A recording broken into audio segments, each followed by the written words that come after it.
Welcome back to the Pelvic Pod. I'm Jen Bainbridge, and I, for one, am glad that you are here because today we're continuing a very important conversation, and that is one that doesn't happen enough. But it really, really needs to. We need to be talking about incontinence. It impacts 1 in 4 New Zealanders, and well, that's approximate, but that's a pretty good approximation, I reckon. And despite how common this is, so many are suffering in silence. They feel embarrassed, unsure where to turn, or worried that they'll be judged. But here's the truth. Incontinence is a medical issue. It is not a personal failing, and there is so much that can be done to help with it. And that's why Continence NZ invited me to open this conversation, and this is what they want to do. They want to get these conversations going. Their whole focus is empowering people to take control of their bladder and bowel health and to live without limitations or shame. So let's keep talking, let's keep learning, and let's keep supporting each other because you are not alone. And look, so fitting for this episode. Joining me today, Emma Cherrington. Emma's story is just crazy. Emma is an Auckland mother and grandmother. She knows exactly what it is like to live with incontinence and what it takes to finally get the right help. For over 20 years, Emma navigated misdiagnoses and silence around her bladder issues, which started after the birth of her son, so many of you will relate to that. It wasn't until she attended a community continence talk that she discovered that she had a pelvic support structure issue and found the support that she had been looking for. Now Emma is speaking out, and I'm so proud of you, Emma, for doing that, to break the stigma and encourage others to seek help, because she believes that no one should miss out on life because of incontinence. Her message, so simple: you deserve to live fully, and it's never too late to get help. Welcome, Emma. It's so good to have you here. Well done. My fellow incontinence sufferer. So yes, I haven't mentioned yet that I suffer from incontinence. So it's so great to talk to somebody that also has this issue. So let's start right at the very beginning. After you had your son, you started to experience incontinence. Absolutely. So my son is 34 years old. So it would have been most probably around about 2 to 3 months after I had Jordan that I went back to indoor netball. Loved netball. It was my, I guess, stress release. It got me out of the house. I took my baby along with me, and so first time playing after I had Jordan, and I don't know, I think it was a gradual thing. I think I was so pumped at being back on the court that I didn't really recognise what was actually going on. But then all of a sudden I did. It's 4 quarters in the game, and by the first break, I was wet, completely wet. I'd wet myself. And I think shock set in. I didn't know what to do. There was no subs, so I had to play. So I rushed off to the bathroom, and because I didn't have any pads or anything with me, ran off to the bathroom and used toilet paper because that's all there was. And I just remember sitting there and looking at my pants thinking, what the heck is going on? I couldn't believe it, and I was so embarrassed. Anyways, got back on the court, and then most probably recognised too that this is going to be an ongoing thing right throughout the game. And it was literally just walked off with my legs held very, very close together, saturated, picked up my son and left and got home, and just, I remember being shocked in the car on the way home, just thinking, I don't know what to do. What do I do? This has never happened before. I've never peed myself. I've never, as well as being really embarrassed as well. But I didn't say anything to anybody either. No, you don't. No. Yeah. Did you make the connection though that this is postnatal? This has got to be. No, you didn't. Not then. Yeah. Not then. And because I was too embarrassed to go to the doctor about it, there were times where where I went off to take Jordan to see the Plunket nurse and whatnot, and got a little bit brave and really wanted to mention, hey, is this normal? Because this is what's happening, and I just don't know. But I was a young mum, and I was so embarrassed. Surely nobody else could have the problem that I was experiencing. So no, I kept it to myself. Didn't talk to anyone. Certainly didn't tell the doctor. I didn't do myself any favours at all. No. No, and so he's 4 months old at this point? He's around about 3 months old. 3 months old. Yeah. Well, first of all, good on you for getting into sport with a 3 months old. That's impressive. I certainly wasn't. But how long does this go on for before you mention this to somebody? It would have been a good maybe 15 years. 15 years? 15 years. So 15 years of wearing they started off as panty liners. And because I really loved netball too, and because it was really the only exercise that I was getting, other than walking around with my boy, I don't know. I just think that just thinking back over that time, I just remember being or feeling quite isolated. I guess because I was quite young and I just didn't, maybe a little bit, well, actually a lot naive. I think I also turned it around to there must be something wrong with me, that the reason this is happening is because I've done something wrong. It never occurred to me that because my first baby was quite a big baby, that there possibly may have been something that needed to be investigated. Never occurred to me. Never occurred to me. So for a good 15 years, and I think it was just one offhanded comment in the doctor's surgery, where I said, I have to wear pads because if I don't, if I cough or I sneeze, I'm just going to leak. And so the doctor at the time was a female doctor, and she said, how long has this been happening? I said to her, hey, look, about 15 years. And she said, we may need to look into this.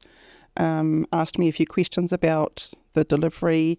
Did anything major happen? And I said, well, other than him being a big baby, it was a straightforward birth. Although I was in labour for 2 days. Oh God! But so you just had one then, did you? Just the one. So I had a big baby in one too. I think I was so traumatised that was it. That's it. People always go, you forget. It's like, no, you don't. No. I remember those 2 days. Yes. But I think the other thing too is that just thinking back to that time, you're just too darn busy living life and trying to deal with all that entails. I spent quite a bit of time as a single mum. So all of the responsibility fell to me for my son. I was fortunate that I had very, very good whānau support, so I was never alone. But still, that whānau support wasn't enough for me to turn around to those nearest and dearest and say, I am experiencing this huge problem and I think I need some help with it. It just never occurred to me to do that. Possibly because I was too jolly good at sorting out my own problems or dealing with my own problems. Oh yes, that sounds very familiar. That's the woman syndrome, isn't it? It certainly is. I've got this. It certainly is. It's really not helping us, is it? It's really not helping It doesn't do us any favours, no, not at all. And certainly with my continence issue, it didn't help me at all because it just, I stopped doing the things that I loved. You must have been miserable with it. Like, that's a lot I was. to carry, eh? Yeah. I was, but again, being a woman, you just get on with it, right? You just deal with it as best you possibly can, and you just get on with it. I think things most probably came to a head for me because there were other issues as well. I was having other issues, heavy bleeding, right, which had also changed after the birth of Jordan. Yeah. So I think possibly that almost gave me a way in with the doctor to say, look, ever since I had Jordan, periods have been out the gate, heavy. I'm really struggling. I'm struggling mentally, I'm struggling emotionally, I'm struggling physically. The sport stopped because... How do you do sport with all that going on? You don't, do you? Well, the thing is that you know you're peeing yourself, right? You know that you are wetting yourself, and there's not a jolly thing you can do about it. No. So I stopped doing it. I stopped drinking water. I only drink water. I don't drink tea. I don't drink coffee. Very rarely drink fizzy drinks.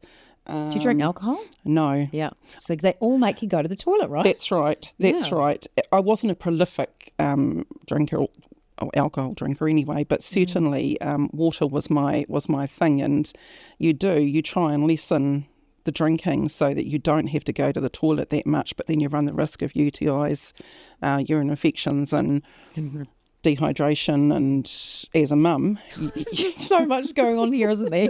there's so much to unpack, right? It really is. But of course the other part of that too is you're never just thinking about one thing. You as a mum, you're just never thinking about just one thing. True. And generally, you're not thinking about yourself. You're making sure that That's right. you've done everything you possibly can to make sure that your child or children have whatever it is that they need for their days. And of course, we very much put ourselves on the back burner, and I was very, very good at doing that. Why do we do that? Yeah, I don't know. I think it's a bit of a... I don't even know if it's an ingrained thing. I think the expectation that I had for myself was that I would just do the best that I possibly could. Because if I did do it on my own, then nobody could, nobody could say, although it didn't stop people at the time. But I just did it. I had to do it because it was just me. And if I wasn't going to, if I couldn't be a mum, or if I couldn't do this, or if I couldn't do that, what's going to happen with Jordan? So from that first doctor's visit where you finally said, after 15 years, I need help, there's something wrong, what was the process of unpacking all that within the medical system? So luckily the doctor she was really, really good. She asked the right questions. And I also think too that I was at that stage where I was like, I just need to talk about this. I just need to talk about this.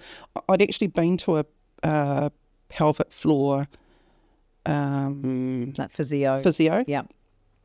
Through the public system. I had been referred through to there, but that was very, very, it was actually quite impersonal. And I sort of sat in that room with this woman, and I just felt like it was my fault, and that I hadn't done my pelvic floor exercises, and what was I doing after the birth. So you got a telling off.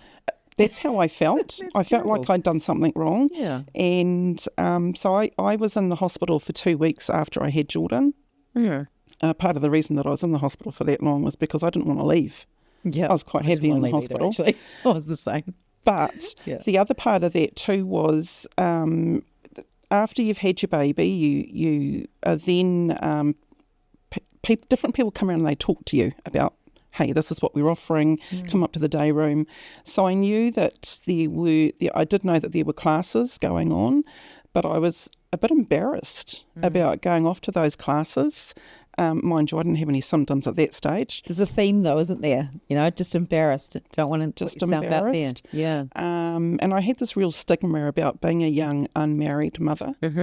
I was too. Yeah, I was the same. Yeah. And a lot of the women, and I was, I believe, the youngest in the hospital at that time, because most of the women in there were older. So I had a real stigma about that, about going into this room and possibly being judged. So people say to you, oh, you're far too young to be a mum. I used to get that all the time. Yes. Yep. Now I get, oh, you're far too young to be a grandma. Yes. I get that too. I get that I'm as sure well. You get the same. I get that as well, and I did back People then. love to give their opinions, don't Absolutely. And back then I didn't know how to deal with other people's opinions other than to feel quite embarrassed and, oh my gosh, is that bad? Yeah. Yes, I knew that I was not married. Of course I knew that. But the other thing too is we were brought up not to say things like that. That's right. To people. You didn't talk. You didn't say anything derogatory or mean to other people. You just didn't do that. So you were raised well. I like to think I was. Mum and Dad were pretty strict, and so it used to throw me when people used to throw out the flippant comments. So, where's the father of your baby? Well, he's not here. He's actually working at the moment. Yeah. So you do have a father for the baby. It's amazing, isn't it? That people, Yeah, I know it is, but.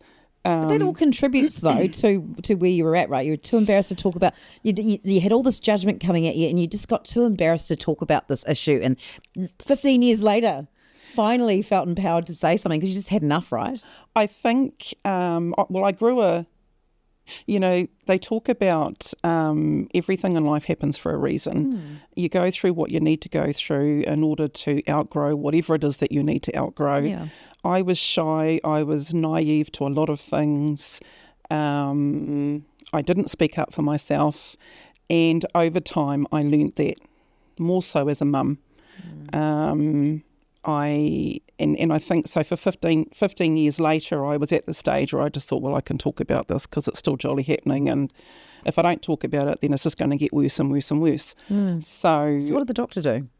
Doctor was really good. She straight away sent me off to radiology so that they could do a transvaginal ultrasound just to see what was happening. What does that involve? So it's a wand, a wand that you, the woman, actually gets to insert it yourself. I've had that. Yes, I have had that. So, which was a wee bit out the gate. It is a bit. Yeah, that's right, I remember that. Yeah, so that was interesting. One of the biggest things was, if you are not a doctor, if you are not a nurse, if you are not a pelvic floor specialist, if you are not a physiotherapist of any sort, if you don't have a health background, a lot of these tests, a lot of these things that are happening to you, again, if you don't ask the questions, you don't know. Or if you're not understanding what is happening or what is being said to you, and you just sit there and nod your head, and I was a very good head nodder, it just goes completely right over the top of your head. Well, it did mine anyway. So a lot of the time I was quite blasé about what was actually happening and what was actually going on. But again, I'd put up with it for such a long time. So they did that X-ray? They did the X-ray. I had a few of those. They were clear. Didn't show anything. The doctor then said to me, look, we may need to look at, there are options, but we may need to look at possibly sending you off to see a gynecologist. And I was sort of like, oh gosh. Remembering too that by this stage I was working full time. Still, I was a single mum, and also with my other health issues that were still happening and still going on. So, and it was a journey that I walked alone. I took myself off to my appointments. So I remember doing all of that. I remember going along to the appointments, just sitting there and sort of listening and trying to understand, because back then too, you didn't have Google. No, you didn't have computers, because you couldn't check out what AI was saying, or you couldn't go onto Google to... No Dr. Google. Absolutely, there was nothing like that. So you were very much alone in what was happening, and certainly that's how I felt. And so were you offered the medications? Not at that stage, no. Yeah. So you went off Not at that stage. Because that was the first thing I was offered, actually. Yeah. I wasn't, and I'm not too sure if it was a combination of me not really knowing the right questions to ask or pushing hard enough. The only thing that I remember back from that time was them talking about the possibility of surgery, and it was having mesh. And there was still such a huge uproar about that, and Not enough, people were talking about not enough research had gone into it. Yeah. And I was petrified of having anything like that inserted into my body. And my mum was great though. My mum's a great researcher. So there was a lot of mum looking into things and asking questions of friends who may have had or have a health background where she would get or source information and then bring it back to me, and we'd sit there and we'd start to read through. By that stage, Mum knew all about what was happening, the continence issue. Yeah. So how good to have her. Yeah. Oh, Mum was awesome. Yeah. Mum was awesome. But managed it with pads all this time? All of this time. Till this present day? Just, no, I've stopped using pads. Yeah. Now I just wear period knickers. Well, yes. I did wonder if they would help with that, actually, the period knickers when they came out. I thought, that's clever. Well, yeah. I don't get a period. But by jingoes, they definitely help with the leakage, because I still have the leakage all of these years later. Yeah. And I've tried a few things. So what have you tried? So one of the things that we did talk about when I finally went to see a pelvic floor physiotherapist, she was amazing. She was very, very helpful. By this stage, I had a bit of a health background myself, so I sort of knew the right questions to ask. I knew how to be a little bit more pushier. Yeah. And she actually sat there with me and she talked about pessaries that could be used. She talked about circular ring thingamajiggies that you can insert yourself that might help with the issue. She gave me some of them to try, which I did. Did they help? No. So finally, under gynae, I went off and had urodynamics done back in 2019, I think it was. What's that? Urodynamics is where they are specifically looking at why you're leaking, what's going on for you. So why did it take so long for them to do that for you when your son's 34? 34, I know, right? I nice. think it was, again, I just think there are some of us who are just not pushy enough. There are some of us who don't want to put people out, and and certainly for me, because I was so uncertain, and to a certain degree I still am today. I know a heck of a lot now, more than what I did back then, but there were other things that were happening with me that sort of took precedence over the continence issue that I did have. So I didn't push it. Right. So they did that in 2019? So 2019, actually 2019, around there. So I ended up having a Mirena for the heavy bleeding. Right. That was a lifesaver because I stopped bleeding, which was great after 20 odd years again of heavy bleeding. I'm glad you've been through it. Yeah. The urodynamics was fantastic because that sort of gave me like a diagnosis, if you will. I have mixed incontinence. So I have the stress incontinence and I have urge incontinence as well. Fun. I know, right? Just to make combo. And that's exactly what I said. I said to the specialist at the time, well, that just makes life a little bit more interesting, doesn't it? And she said, actually, it does. So my understanding is if I cough or I sneeze and I don't hold on or cross my legs, then I'm more likely to leak urine.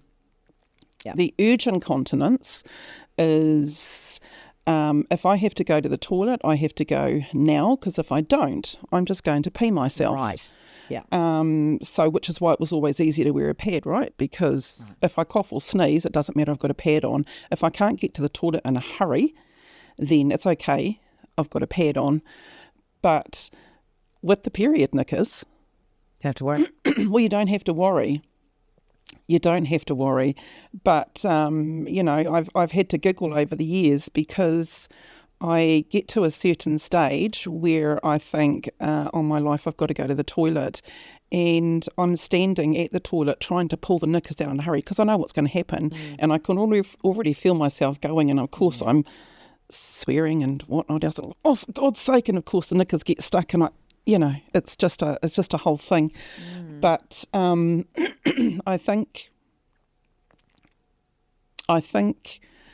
things sort of came to a head for me when I went back to the gym and I tried to get healthy. So this is pre-menopause, about 10, 15 years ago, or maybe not 15 years ago, but I went back into the gym and the problem of the leakage became huge.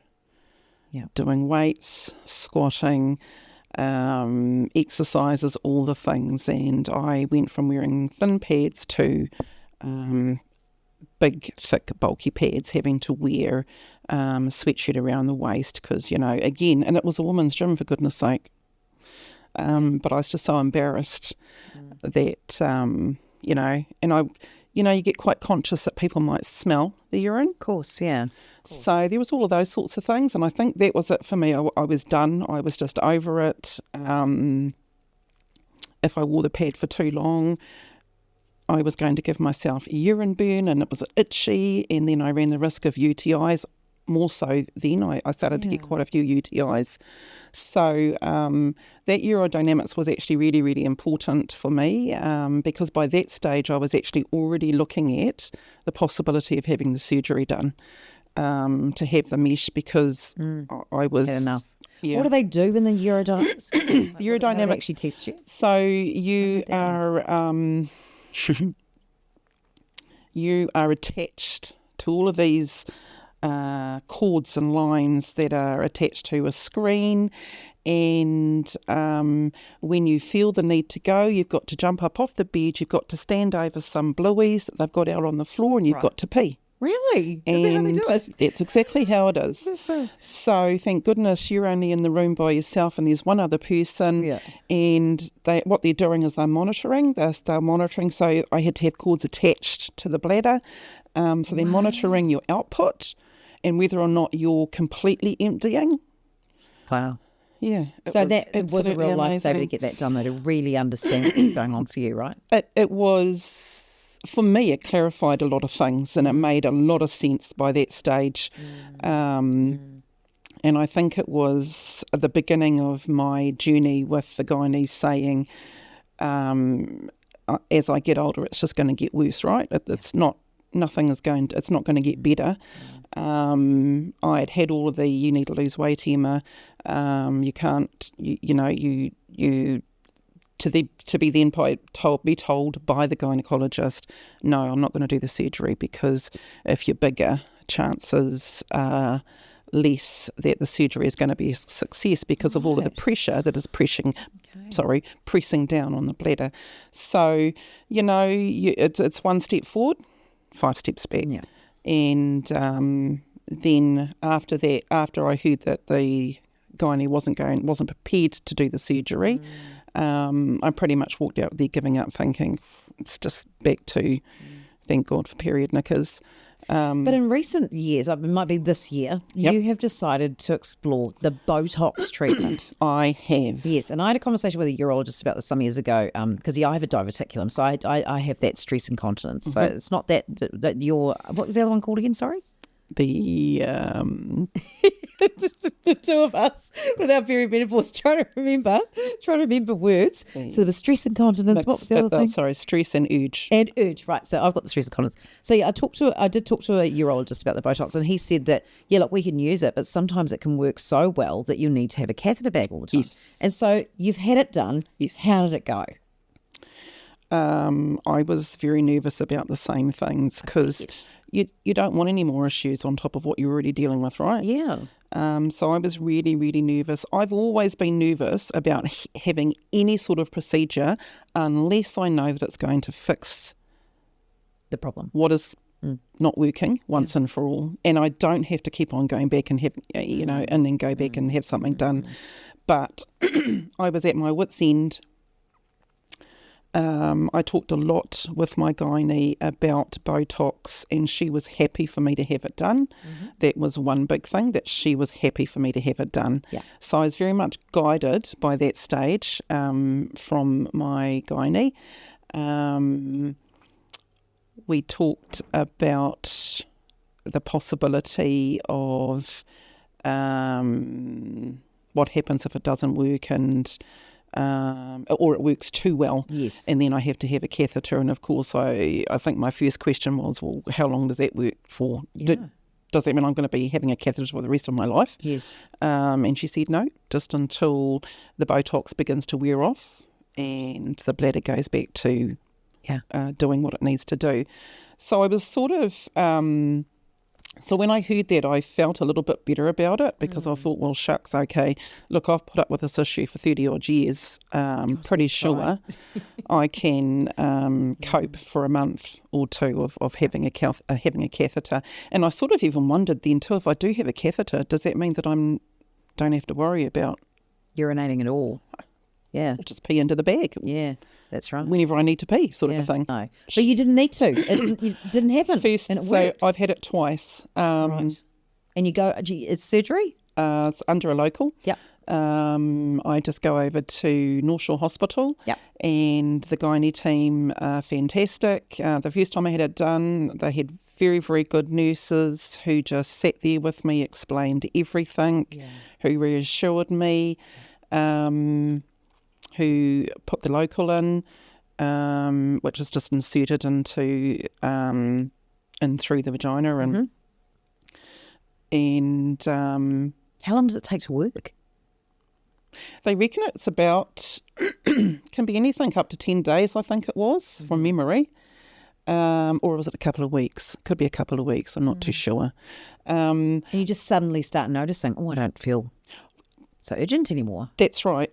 And it was that sort of a thing, like for the first few days it was like, do I need to go to the toilet, or, it was the whole subconscious thing. Of course, do I need to go, or what's actually happening here for me? 100%. And then all of a sudden I realised, oh, shucks, I'm not having to run to the toilet. I don't have to get up at night 3 or 4 times to go and pee. Amazing. I can sleep through the night. So... And then it was the realisation that, oh my gosh, it's actually worked. And far out. I can wear normal knickers again. I can actually wear so life-changing. normal knickers. So that blew me away.